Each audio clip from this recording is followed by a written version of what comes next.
Hello and welcome back to an exciting episode of On Board with Cruise Passenger, brought to you today by Regent Seven Seas Cruises. I'm Rose Jacobs, your friendly host. And I'm Peter Lynch, publisher of cruisepassenger.com and Cruise and Travel magazine. Today, we're following the trend towards big trips.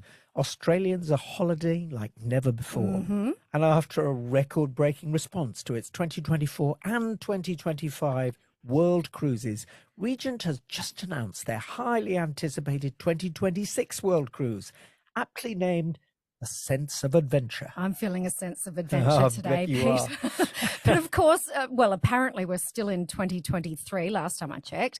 But I should tell you that when the 2025 World Cruise itinerary launched, it sold out before it even officially opened for reservations. Wow. So if you like what you're hearing today and you do want the trip of a lifetime, quite literally, then we do highly recommend you contact Regent Seven Seas Cruises or your travel advisor to pre-register your preferred suite ahead of reservations, which will open very soon on March 23. Put that date in the diary. Absolutely looking forward to it. Over the next half hour, you can sit back and take in what this magnificent itinerary is all about.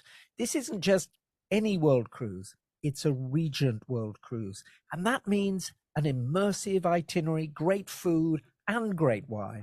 And of course, all-inclusive luxury. Yes. After all, Regent has the world's most luxurious fleet. That's my kind of fleet, I have to say. Yep. Now, we're hearing a lot about the big trip, right? Aussies are saying, what the hell? Like, forget the bucket list, right?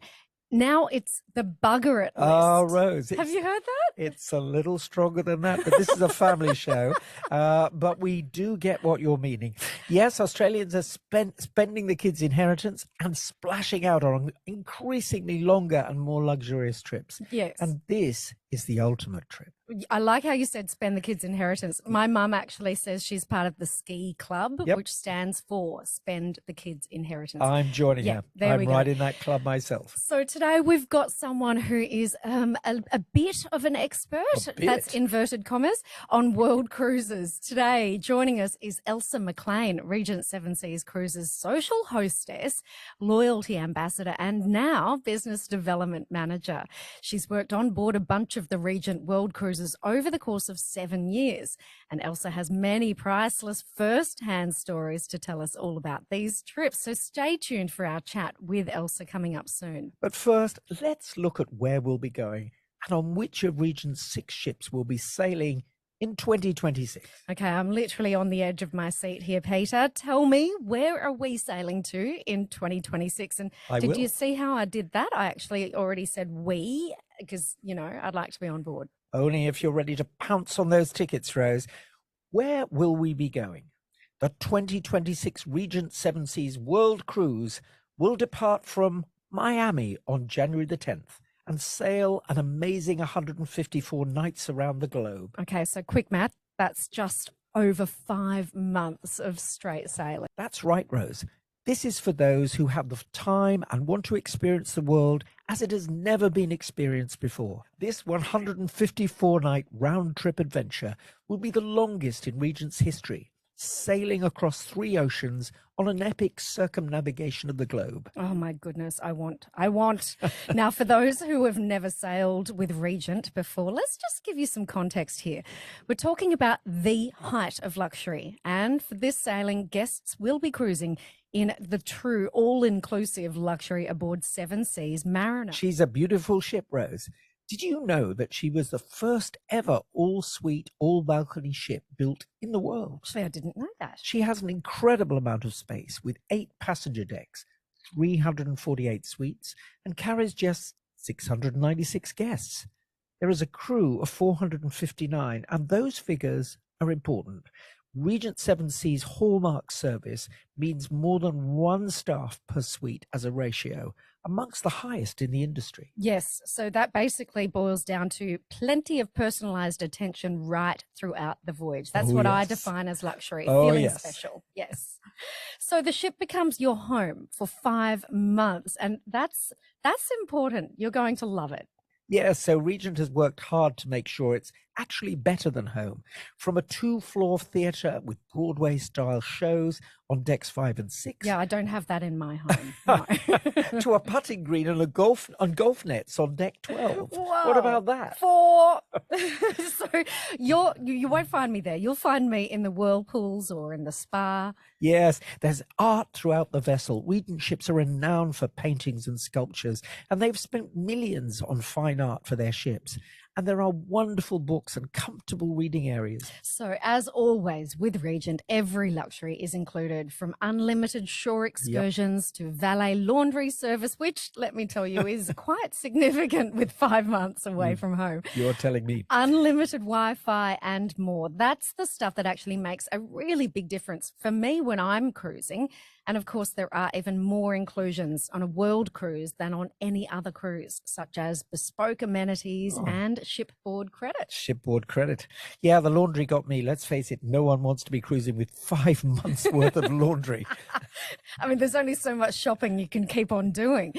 But on a more glamorous note, there's plenty of special events and guest lectures on board as well. So you really won't be wanting for anything. Yes, this cruise takes you to destinations that allow you to marvel at nature, enjoy the flavors and rhythms of different cultures, and see historic and modern wonders.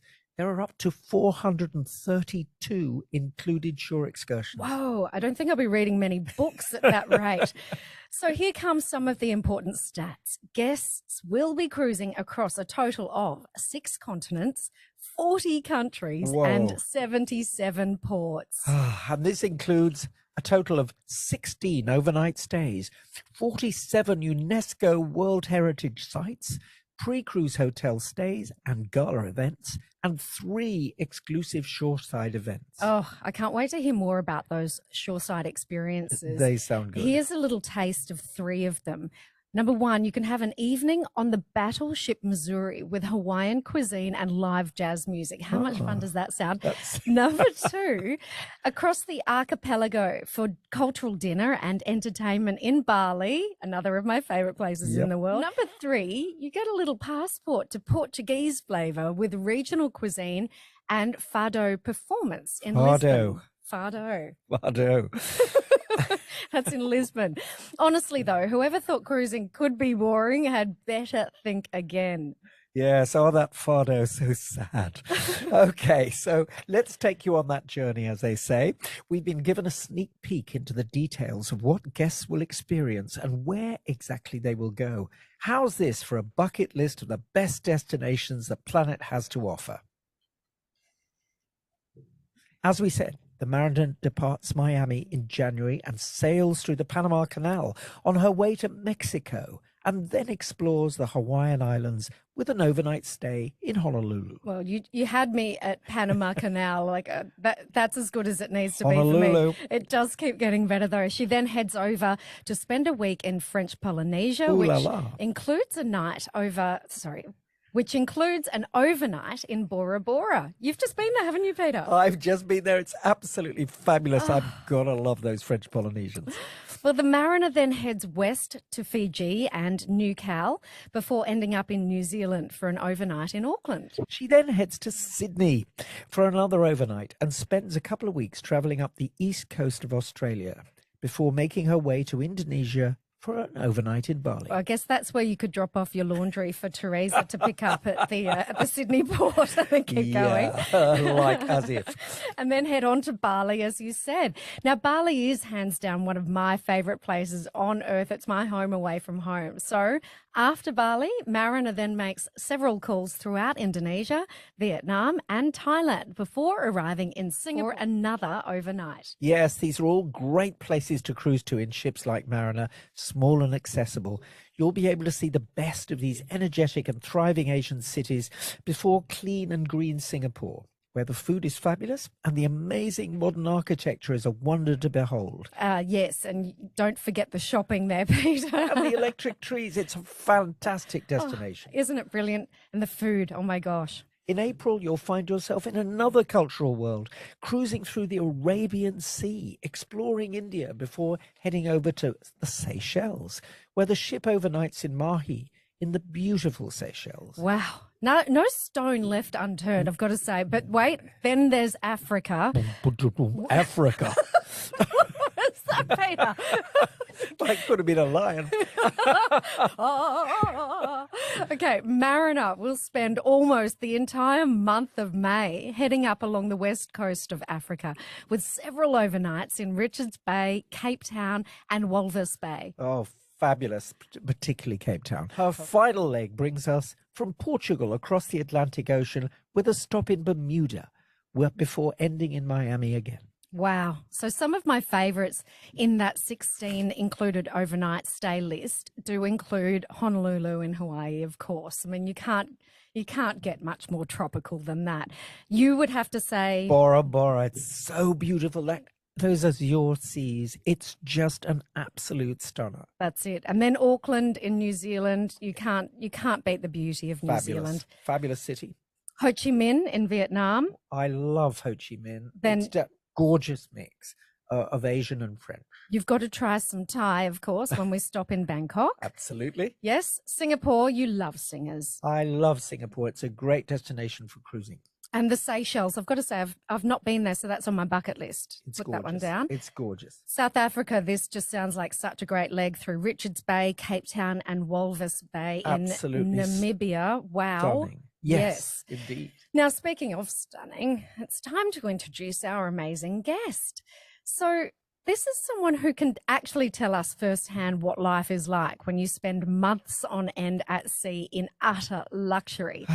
Elsa Maclean, currently working as the Business Development Manager for Regent. Elsa has previously worked on board Regent World Cruises over the course of almost 18 years. Wow. In fact, Elsa was the social hostess and the assistant cruise director for 7 years. So you can imagine she has many priceless first-hand stories to tell us about these trips. Elsa, welcome. Welcome, Elsa. I hear you've spent 2,000 nights cruising the globe with Regent across multiple seasons, multiple journeys around the world, at least 120 countries. That's sensational.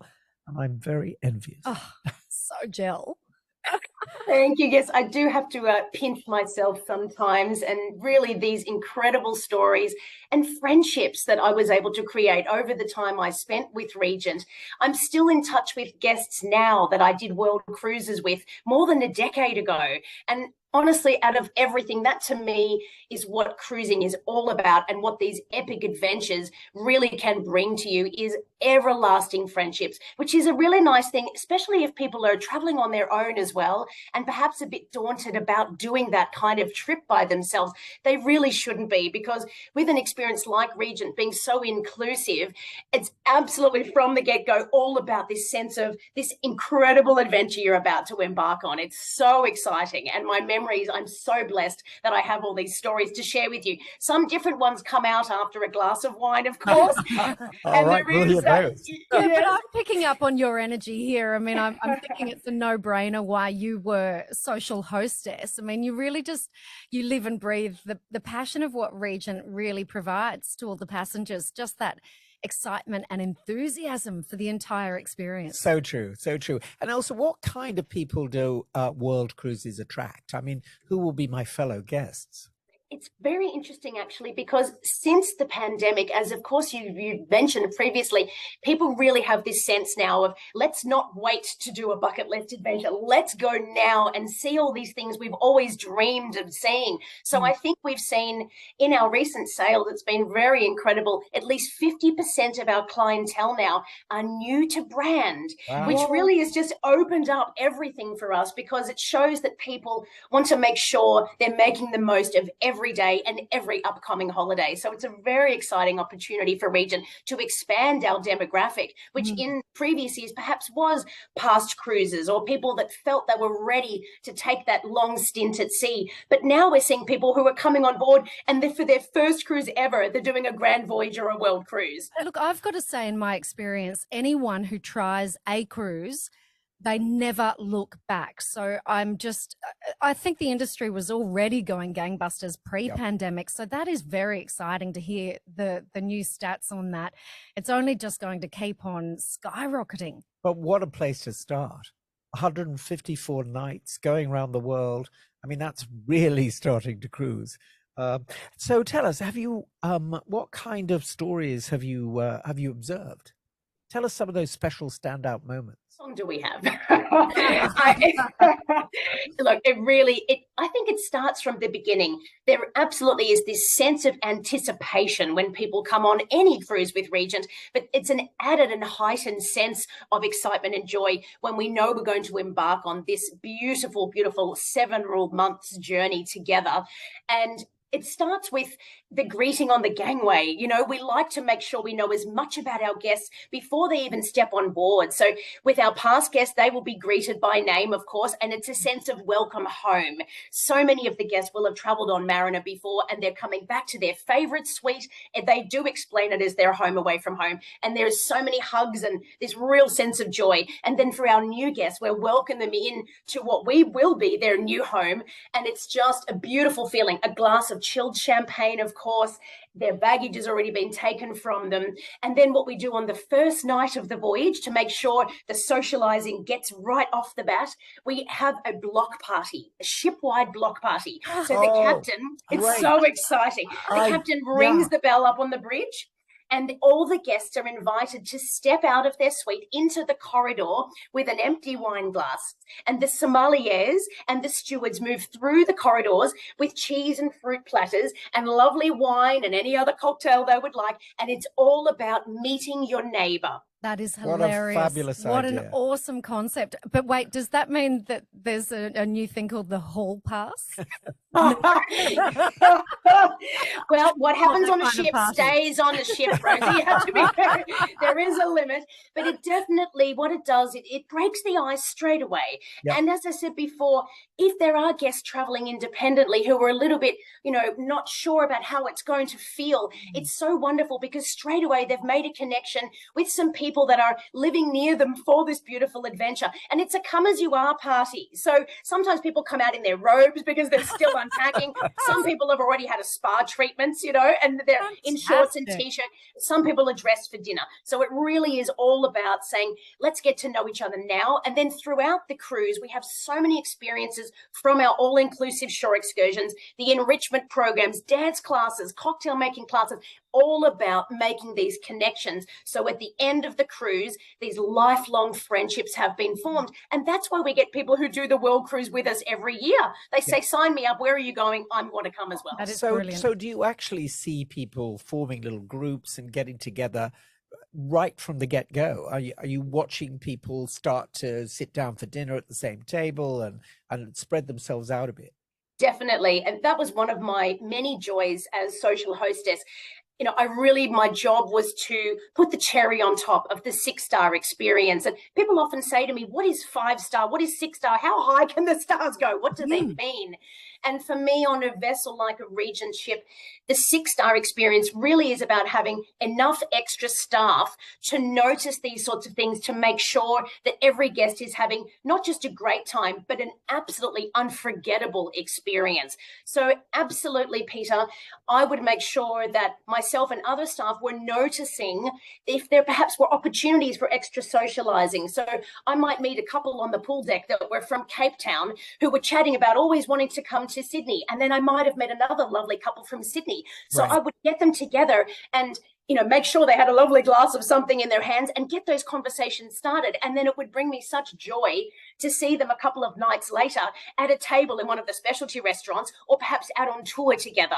And really, that's what it's all about. So we can connect people with like-minded interests. Elsa, I really admire that. I think it's one of the best things that cruise does really well, particularly on ships like Regent, which is actually bringing people together, breaking the ice straight away and letting them then get on with forming relationships. It's really heartening to know that you also enjoy that, because I love watching it. I love watching, like you, guests who suddenly discover, that they know each other. I was on a ship not long ago where there was some unfortunate weather, and one of the guests was explaining to me that she was an American, that her home actually was threatened by floods. And 2 tables away, a guest stood up and said, "Oh my gosh, you're actually in the next street to me. What have you heard?"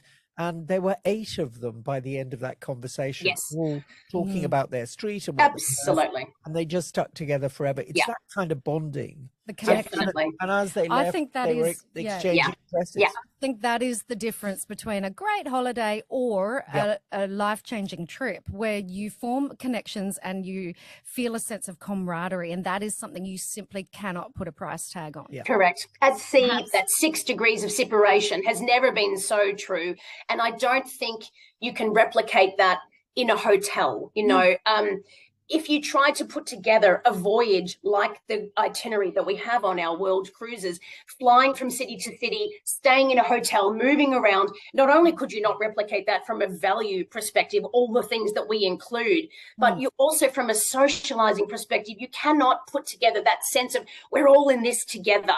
Let's get out there and get into these destinations. You know, it's absolutely so magical. And, you know, with solo travelers as well, you know, we make sure that every night they're invited to a cocktail party followed by dinner if they don't have plans. And I must tell you this story. I remember when we were talking about, you were saying about connections, I met some guests who on a sea day were looking for something to do, and I happened to have in my previous life a bit of ballroom dance experience. So I said, would you like to come and let's learn the tango, because we're going into Buenos Aires soon, you know. And so I want to be on your ship. As you do. oh, it's so much fun. So this one class ended up turning into an Argentine tango course that, and I had about 25 people in the group by the end of it. And when the ship pulled into Buenos Aires, they all went off into town and bought fedoras and, you know, ruffled feathers and all of the lovely gear. And we performed it up on stage in front of all the other guests, this lovely routine we put together. Wow. So when you have sea days, when you have these long voyages, you get opportunities to learn new skills, to do things together that, again, then bond you forever. 100%. It's the spontaneity, really, in that connection. I couldn't agree more. But other than that sort of seamless circumnavigation that you've mentioned, you know, that throw the logistics out the window of trying to get flights and trains and planes and automobiles, you know, you really do have this endless just journey laid out in front of you, where you don't have to worry about any of those details. All you have to worry about is whether you'll have the margarita or the Long Island iced tea. So what a problem to have. but then or both. Oh, that's true, Peter. Have both. Now, there are, of course, the added benefits of all these destinations. So, Elsa, if I had to ask you, I'm sure you get asked this one quite a lot. What about some of those standout destinations or moments in destinations that you will never, ever forget? I'm very blessed to have a whole repertoire of them, and they really bring me such joy when I look through my photo albums. I have to say, Rosie, one of my favorites, it was going down the Amazon. And we do it on several cruises throughout the year. And it's so special because, of course, it is such a pristine and unique location. We have some lovely relationships with communities and schools that live in the Amazon. Wow. And one of my favorite memories, we asked the guests prior to coming on board if they had any old reading glasses or any school supplies that they would like to donate. And so a lot of the guests came along with us. We went out in the tender into the tributaries of the Amazon. We went and met with this community. The kids all came up and held our hands, and we spoke with the teacher and gave them our supplies. And I happened to glance over at this gorgeous little girl, and she was holding what I presumed was a puppy under her arm, which I just presumed was the household pet. And it turned out to be a baby armadillo. Oh, bless. Well, you know, that's better than a small python, really. Well, but only in the Amazon. You don't get that in Bondi. throw that armadillo a ball, I say. Oh, my goodness. Yes, it was that would be memorable. Absolutely memorable, very surprising, but just a really authentic experience. Yes. What I loved about doing it as part of the Regent experience was, you know, I'm a bit of a luxury girl. I'm a bit posh now after all these years of being spoiled by the Regent brand. And so what I loved was we were able to give these clients this unique day ashore in the jungle, learning about this fascinating community. But then of an evening, we popped back to our climate-controlled vessel, chilled champagne on demand, beautiful meals. So I really feel we offer guests the best of both worlds. Minus the armadillo in your handbag. Yes. And bringing those destinations to life is really important, isn't it? Because, of course, you've got a lot of destinations to get through on a world cruise, but each one has to be significant and brought to life for your guests. That's hard work. That's exactly right. But I think, again, Peter, that's where the 6-star touch comes in, because it means that every crew member on board is invested in making sure that it is a trip of a lifetime for our guests. So, our captains fall into that category as well. They're not just there to navigate and steer the ship. They also are a part of the social element of the adventure. I recall we had this wonderful captain called Captain Dag, a Norwegian captain. All the ladies called him Captain Hollywood because he was so handsome. Wonderful captain. Oh, yes. Hollywood. Yes. They would sign up to whichever cruise he was going on just because it was the best way to go. And he had this lovely relationship with an elderly couple that lived in one of the Norwegian fjords. And they had said to him years ago, Doug, whichever ship you come through the fjord with, let us know and we'll make something lovely for your guests on board. So he had contacted them about a week before and said, well, I'm going to be coming through with 700 of my closest friends. What could you do for us? And they said, well, we'd very happily make you some waffles if you'd like. Waffles. So early in the morning, I heard that I felt the ship's anchor dropping down, and I wondered why, because it was very early, it was all quite foggy in the fjord, and not a place we would normally stop. So I looked out my porthole, and I remember thinking, what's Dag up to now? I knew he'd be up to something fun. And sure enough, I saw him go out with some of his crew. They went ashore, and about an hour later, they came back. Now, what this lovely couple had done for us was stayed up all night making waffles. They had made 350 beautiful waffles for us. They took them up to the pool deck. Our French general manager, Frank, who is still with us now, an incredible chef, he had gotten his crew to get some fresh berries from the fjord, and they'd all made a gorgeous jam. And so we cut the waffles in half, so there was half a waffle for each one of the guests if they wanted one. And we had it with fresh berries and cream and jam up on the pool deck. And this lovely couple is waving ferociously to us down there. So beautiful. And that, to me, are the things that people remember. You know, you can go and see a museum somewhere, but you can't replicate a story like that. Those are the authentic experiences, which a 6-star vessel with extra crew and people caring about your experience, that's what we can bring to our guests. Now, I love that. That's obviously one of the spontaneous moments, which is just priceless. But I hear that there are quite a few sort of ceremonies that are also organised, including one where you do an equator crossing ceremony. Tell us about that.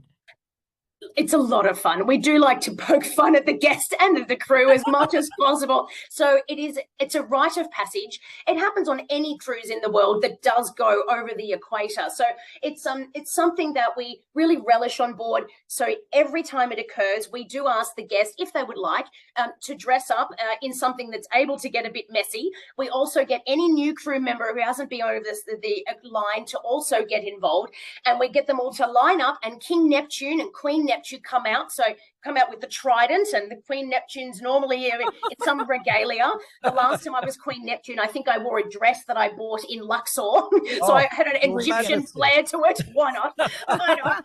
And, with the crown on and all of that. And we get the guests to line up in front of the pool. They have to kiss the fish. So the chef brings out an enormous, large salmon or trout. They need to kiss the fish. They normally get some yucky, messy pasta and icing and things thrown on them, and then they get pushed in the pool, and then they receive I love it. It's so much fun. So guests and crew alike will receive that treatment, and then they receive a certificate to take home that says they have officially crossed the equator and are part of the group. It's very exciting. Hopefully those certificates don't get thrown in the pool with the guests as well.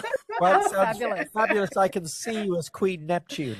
I believe there are also a number of very, very smart-sounding dinners, including one at an Egyptian temple. Yes, we really try to seek out these once-in-a-lifetime experiences that you can't access otherwise. And as I said before, we do have a lot of repeat guests as well. So when we're having guests that do choose to come and do a world cruise with us every year, it's very important that we continue to raise the bar. So we keep our guests guessing and wanting to come back for more. So yes, I do recall a beautiful evening where we took all of our guests under the stars to one of the temples in Egypt. Wow. And we had red carpets set out. All of the staff that were at the venue were dressed in Egyptian regalia. Everyone was taking photos with them. Of course, it was like stepping back in time.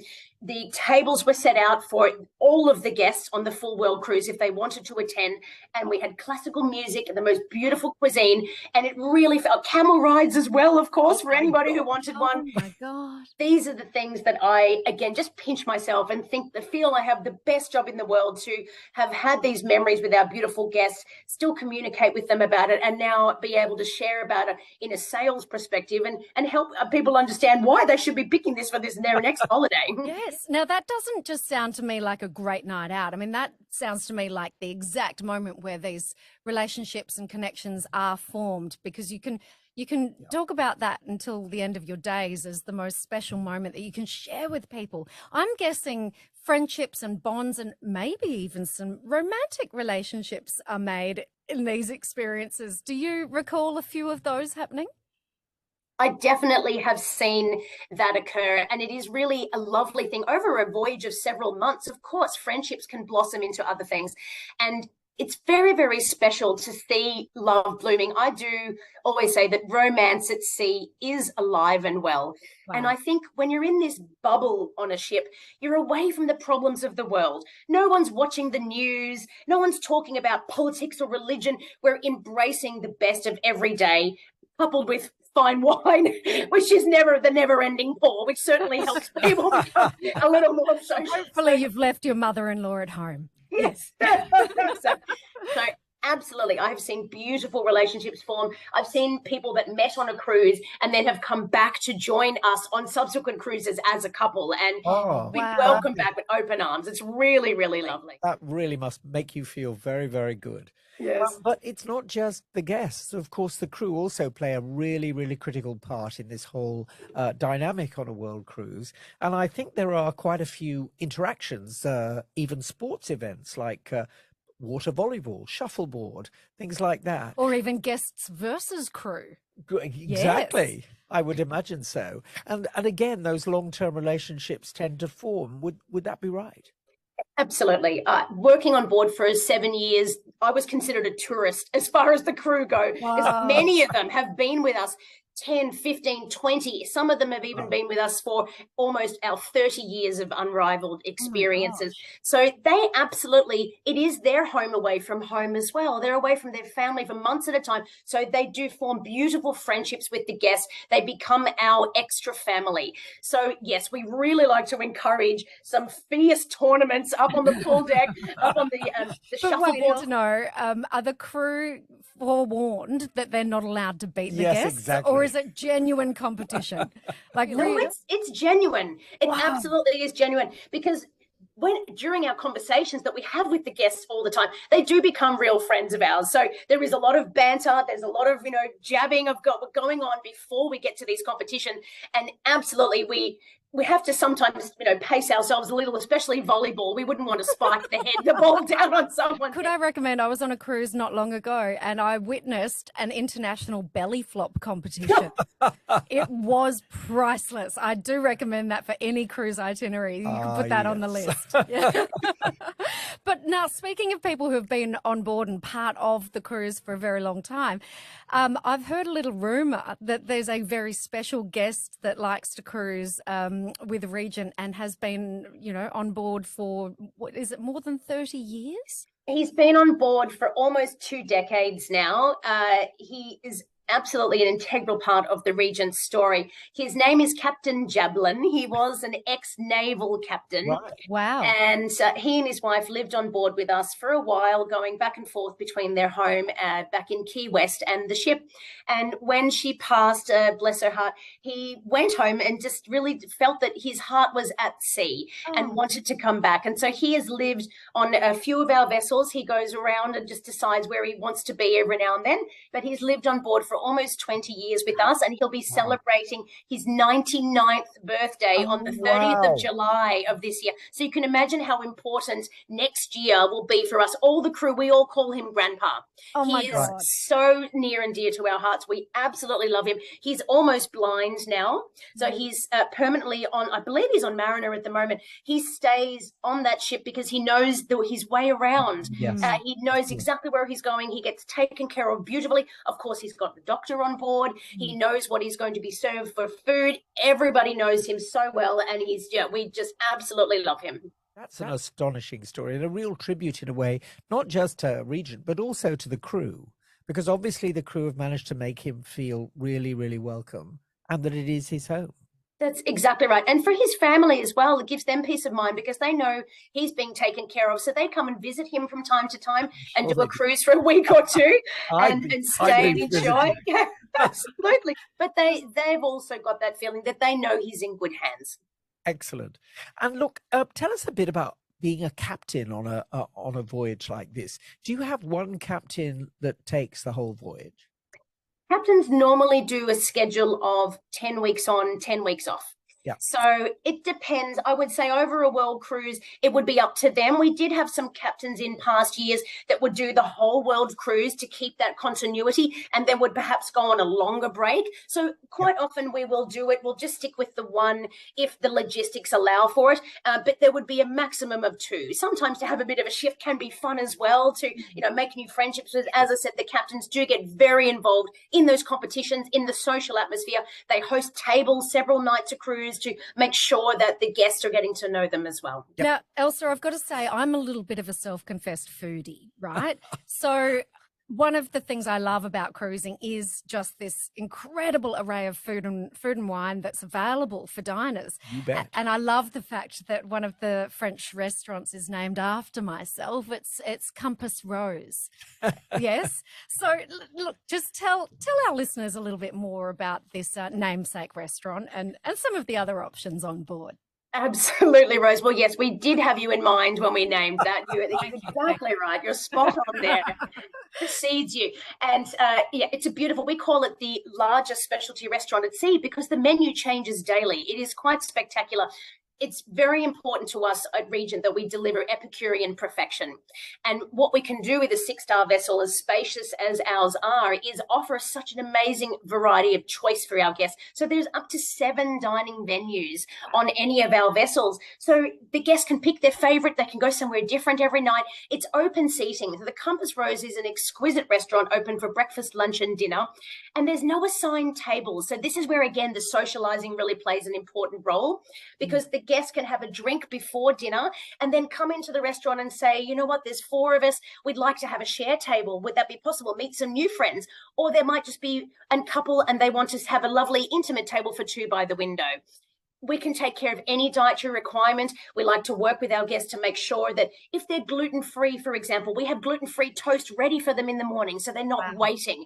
We want to make sure everyone feels that all those desires and needs are taken care of. But the food, it really is absolutely exquisite. Where possible, we integrate the local experience. So the chef will go out into town, bring back some fresh fish or some beautiful caviar will be created. We really want to make sure that they get a sense of the destination we're passing through. That's right. And it's a very, very special restaurant in terms of decor as well. I mean, I have to confess, it's one of my favorites, sailing at sea. Now that's saying something. The chandeliers are magnificent. I can remember being told the story of the chandeliers on some of the newer ships. And of course, Versace plates. It really makes the whole meal a little bit more special. And the food, as you say, is absolutely glorious and changes all the time. So, and the service, incredibly, given the size of that restaurant, is really, really, really attentive.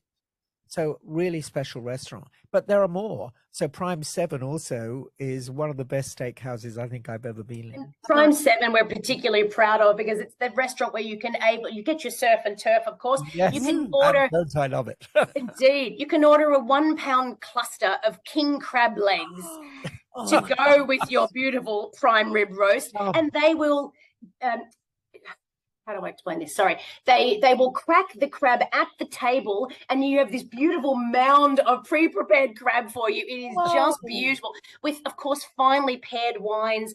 The sommeliers really get a sense of what your flavor palette is and they can always recommend that as well to go with the meal you've chosen. So the level of knowledge that our culinary team have on board is absolutely second to none and we're so proud of what they do. I'm genuinely concerned for the welfare of guests after 5 or so months of this style of whining and dining.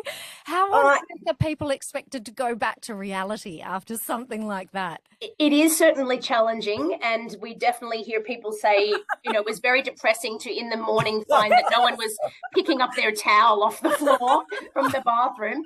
Where's my gluten-free toast? That's exactly right. But the problem that can come as well is when you walk into a restaurant, and I have found this before when I've stepped off a cruise, I went and had a coffee in a lovely cafe and I got up and just left. You a couple of minutes later. Yeah. A couple of minutes later, I had to run back and say, I'm so sorry. I've just gotten off one of our cruises where you just get so used to saying thank you and leaving a venue, and that's the end of it. But I have an interesting statistic for you both that actually on a long voyage, like a grand cruise or a world cruise, actually guests tend to lose weight, which you may not expect after all the beautiful cuisine. But you're never sitting down. You're always on the go doing amazing things. That's exactly right. And the tip we always give our guests is to take the stairs wherever you go, because that is a good way to counteract all the beautiful meals and the high teas and the champagne and caviar breakfast. But all the shore tours as well. I mean, you're always doing these incredible excursions. But I think the important part is that as a guest, you just develop your own rhythm. Exactly. Work out what you really love. And then you do that, and you don't have to, pig out a bit. Exactly. There's not that pressure. Yeah, also, this food is all so fresh and so seasonally sourced and local produce. We're talking about beautiful salads and modern day cuisine as well. Like, this is all organic and freshly baked. So, this is beautiful cuisine. We're not small portions. It's all very controlled. We don't have midnight buffets on Regent. It's all about sourcing the best from the region, having very modest plates so that you can enjoy a 5-course meal and still not feel that you've overdone it. We really like to give, a very delicate look at each of the regions. But yes, exactly as you said, Peter, people are more likely on a long cruise to take up a new hobby, take up a new fitness regime. You've got the time. You're not thinking about all the things in the real world, having to mow the lawn and do all those chores. You might absolutely take up a Latin American dance course or start doing a Pilates, and all of our fitness classes are included. So you can go every morning. You can do spinning, you can do stretching, yoga, whatever you like. We're very, very encouraging of learning a new skill and taking up something new. I think that's so true. And coming back with those lessons really can be life-changing. And it makes you remember, why you went in the first place. So, yeah, absolutely. I completely endorse that. So, Elsa, I guess you could say that this is more than just a world cruise. When you cruise with Regent, it's above and beyond that. This is a once-in-a-lifetime experience. It's not just cruising. This is seeing the world at its best with like-minded people.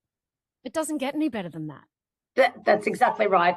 It truly is the trip of a lifetime. If people have always been thinking about perhaps one day doing this, our suggestion would be don't wait, because as you said, Peter, our 2025 World Cruise didn't even get to market. It filled up just from the pre-registrations alone. So that is what we are being shown, that people want to have these itineraries. They want to have these memories.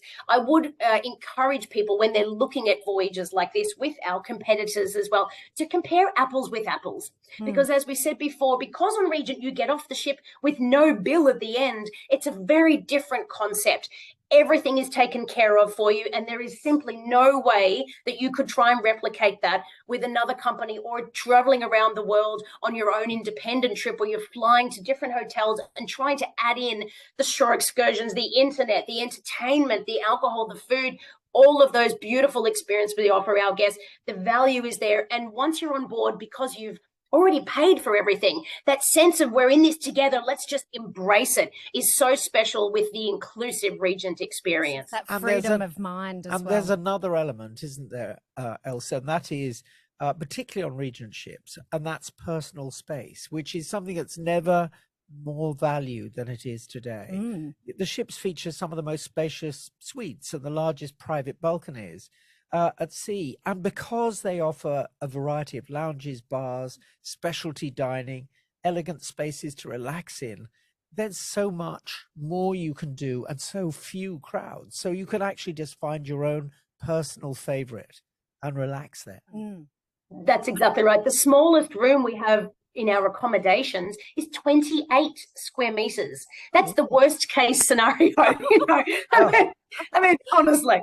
Well, let's talk of master suite at a whopping Yes. 186 square meters. Whoa. And the deluxe veranda suite at 28 square meters. That is so much space. It's so much space. There, as you said before, the Mariner and Regent as a brand, we are always intending to improve ourselves and raise the bar of what luxury cruising is all about. So the Mariner was the world's first all-suite, all-balcony vessel.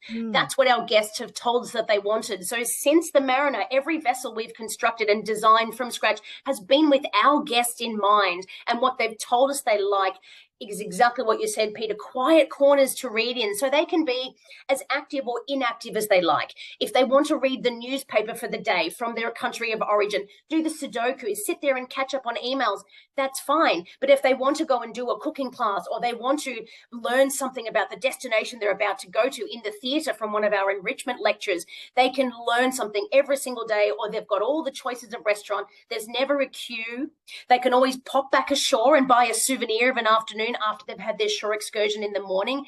Our guests are never lining up for anything because of our guest to space ratio, which is absolutely something we're so proud of. You've just nailed all the important things to me. I love to be the center of attention and part of that party scene, but then I also really do need time out away from people just to recharge and have some downtime. And then, like you said, that freedom to just disembark when we want to, and that's all fully supported by Regent. I just love that. But here's the important thing, right? The all-time question: how much does all of this cost? Well, for the deluxe veranda suite at 28 square meters, it's $135,360 per person, twin share. That's Australian dollars too. Which is under $900 per person a day, everything included. And I think that's the really important part about this. Unlimited shore excursions, specialty dining, premium beverages, including wine and spirits, unlimited Wi-Fi, prepaid gratuities, services, and let's not forget, you're moving. So in other words, all your travel is included. So try totting up those airline tickets and then think about whether or not this is a good deal. That's it. I've actually sat down and tried to recreate some of these journeys, and I must say the value is quite extraordinary. Because you'd be comparing it with first class flights. Correct. And, private limousines to and from flights. Exactly. So, when you really compare that standard of travel across other forms, then it's really impossible to recreate for that amount of money as well. And not to mention the priceless element of connection with people that you travel with. So, you're right. We've even taken that one step further, and we've done our own market analysis compared with other cruise brands that do offer world cruises but don't have that level of inclusion. And we've been fascinated to see that on a lot of those competitor brands, when you actually add up at the end, the bill on top of the initial cruise fare, the per day spend per person has actually been less with Regent when you're comparing an apples for apples size suite. It really is amazing that when they come with us, they're actually spending less, and the mentality of knowing that you're not stepping off the ship and the last thing you do before you get off is paying a whopping bill of drinks and internet and all those things. The fact that you're just walking off, saying goodbye to friends you've made, having had the most incredible experience, it really sends you home on a high rather than getting home and thinking, oh my goodness, what does my credit card bill look like? We've got a very different concept. Exactly. Yeah. Really important point, Elsa, because you are doing this, as we've said, as a very special journey, and you do not want to miss out on anything. As we've said, it sounds like a magnificent journey. Pre-registrations are open now, and reservations are opening on March the 23rd. So please mark that date. And like we said, that previous cruise sold out so quickly. So this one, it's a no-brainer. This will sell out. Absolutely. So you can visit rssc.com or contact your preferred travel advisor for more details. And look for more on Regent Seven Seas Cruises at cruisepassenger.com.au, and sign up, of course, for our weekly newsletter to keep in touch with the world of cruising. And the next edition of Cruise and Travel, our gorgeous print magazine, is on sale now at selected newsagents. And subscribe at cruisepassenger.com.au/magazine. Elsa, we cannot thank you enough. Elsa Maclean of Regent Seven Seas Cruises. You are a superstar. We absolutely love talking to you. Thank you so much. We can't wait to climb aboard a ship with you. We'll see you. It was a joy. See you on board. And All right. I think you will always be the social hostess with the mostess. Thank you, Elsa. Thank you very much again, Elsa. Bye. Thank you. Bye.